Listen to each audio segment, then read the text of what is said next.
cerita. Bu cerita Ayo, apa? cerita tentang anak yang baik hati. Oh iya. Ayo. Oke, terima kasih buat Mbak Isa.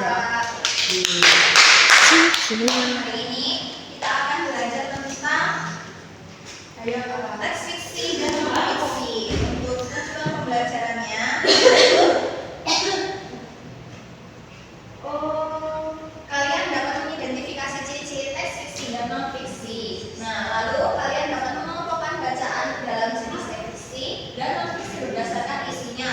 Lalu kalian dapat menyajikan hasil analisis perbedaan kalimat fiksi dan non fiksi secara lisan di depan melalui kegiatan diskusi kelompok. Nah, ada yang tahu nggak teks fiksi dan non fiksi ini apa? Nah, nggak tahu ya. Belum tahu. Nah, yang dijelaskan terlebih dahulu. Untuk teks fiksi yaitu yang dibuat berdasarkan imajinasi pengarang dan tidak selalu terjadi sungguh-sungguh. Tujuannya apa sih? Tujuannya untuk menghibur dan menyampaikan pesan moral. Untuk pengertian teks non fiksi bisa dibantu oleh saya. Oh ya. Nah, tadi saya menceritakan informasi nyata tentang kehidupan untuk pengetahuan atau peristiwa yang benar-benar tujuannya untuk memberi pengetahuan atau informasi. Oh ya. Oke, selanjutnya di sini ada ciri-ciri teks fiksi dan non fiksi yang aspeknya itu meliputi ada 5 aspek ya. Yang pertama ada isinya. Isinya teks fiksi itu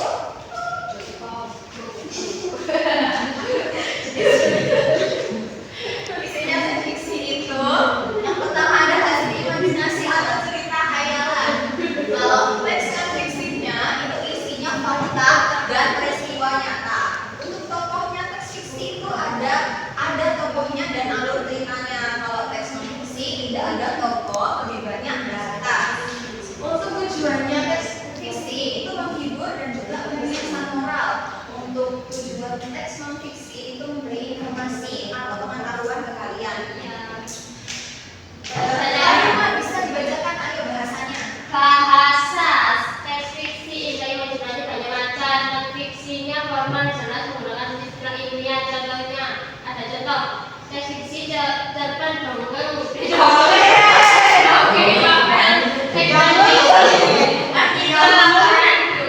buku pengetahuan.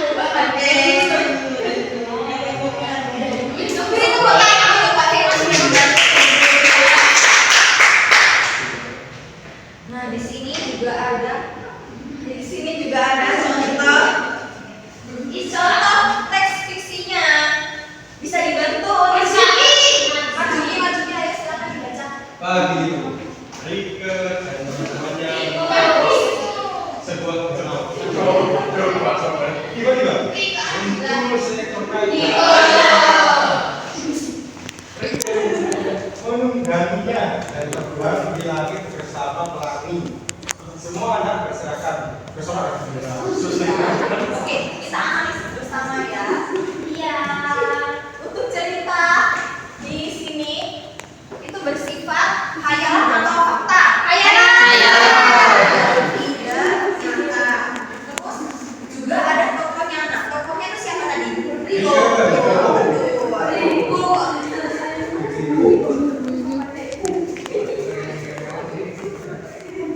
Nah, untuk teks non fiksinya itu Danau Toba adalah danau terbesar di Indonesia terletak di Sumatera Utara. Di tengahnya terdapat Pulau Samosir, Mesir. Danau ini menjadi tujuan wisata yang terkenal karena pemandangannya yang indah dan udaranya yang sejuk. Nah, teks ini memberikan informasi ke kalian atau tidak? Memberikan informasi. Terus informasinya dapat dibuktikan atau tidak? Dapat dibuktikan ya. Secara nyata. Ya.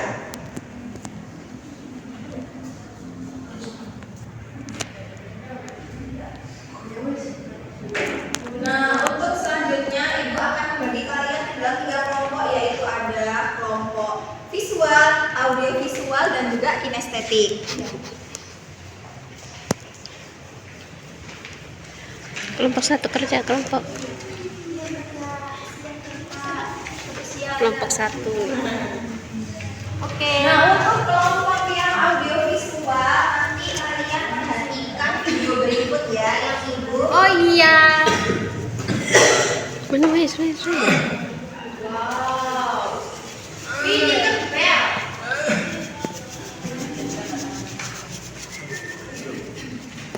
Nah, ini kalian perhatikan. Lalu kalian tulis informasinya di kabinet ya. Ya, visual ada yang bisa dibantu?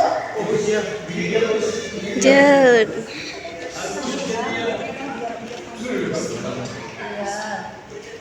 Mana? Sudah selesai. tidak Bu, tidak.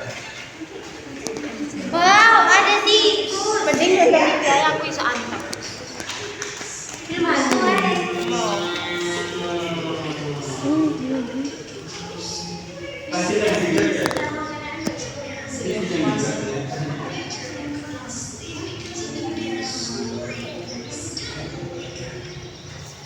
Bilkis tidur baik.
Oke, sudah semuanya. Silakan kalian masing-masing kelompok untuk mempresentasikan hasil kelompok tulisannya tadi.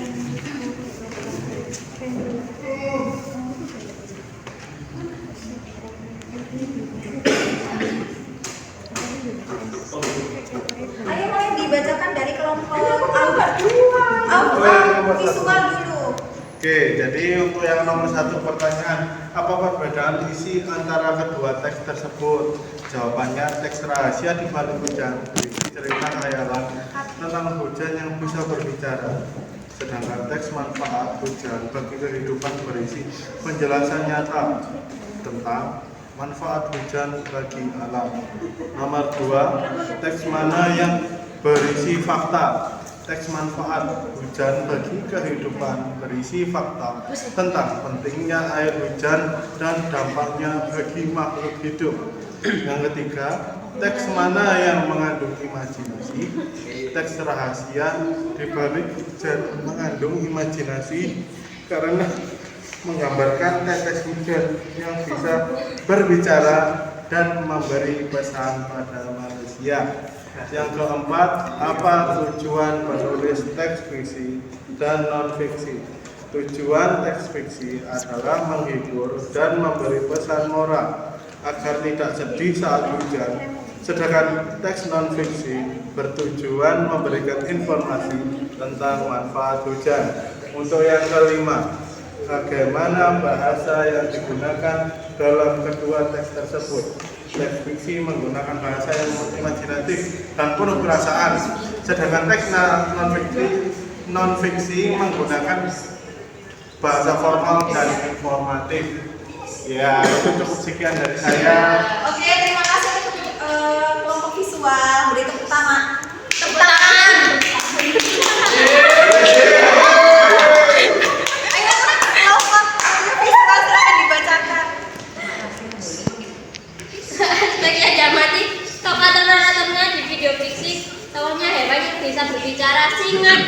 kehidupan, ada narator yang menceritakan alur cerita. Video non fiksi tidak ada tokoh, rekaan narator menjelaskan tentang Danau Toba secara informatif.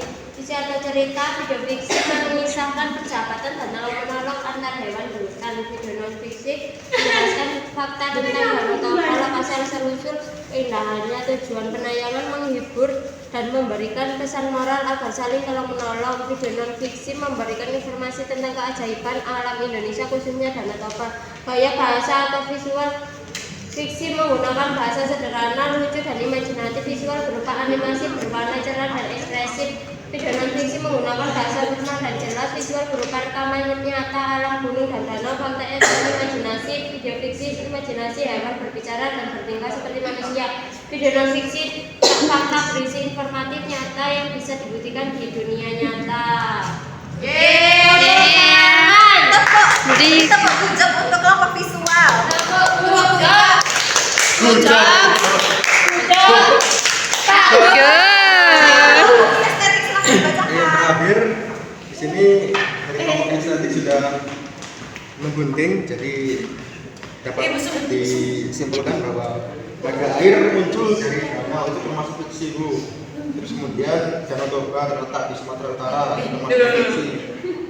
Selanjutnya Putri Doyong berenang di Laut Biru itu termasuk fiksi, Bu. Petani memanen cabai setiap 3 bulan itu termasuk fiksi. Selanjutnya bunga itu bisa berbicara kepada manusia itu termasuk fiksi. Oke, benar sekali. Tepuk tangan untuk kelompok kinestetik. Ini tepuk hujung juga untuk kinestetik. Tepuk hujung. Untuk selanjutnya ibu punya kartu. Kalian nanti ambil, nanti kalian tebak ini termasuk kata fiksi atau non fiksi. Iya, Bu. Satu aja. Jangan banyak. Ada seri Intan.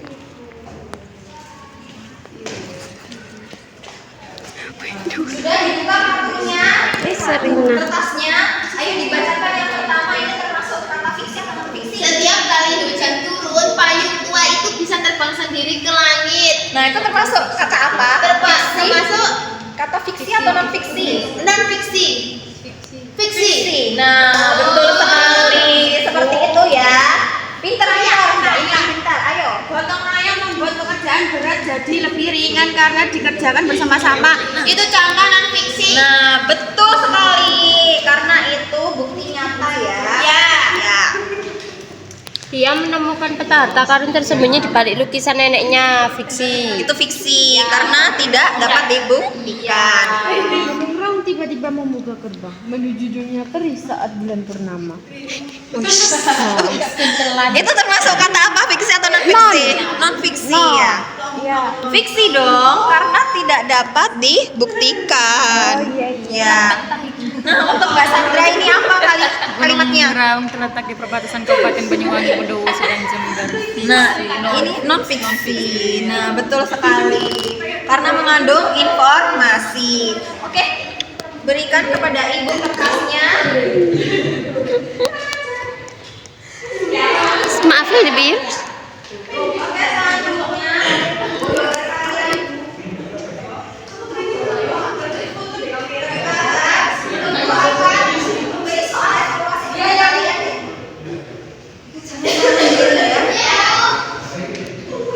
Sudah semuanya.